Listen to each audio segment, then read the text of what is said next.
Hi, Frank Smith here.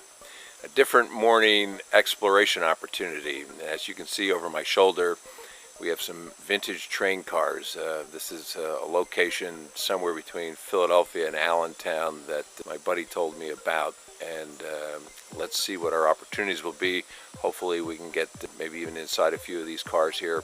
Let's take a look.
The few train cars I was able to enter were in really bad shape. The rust has really taken over.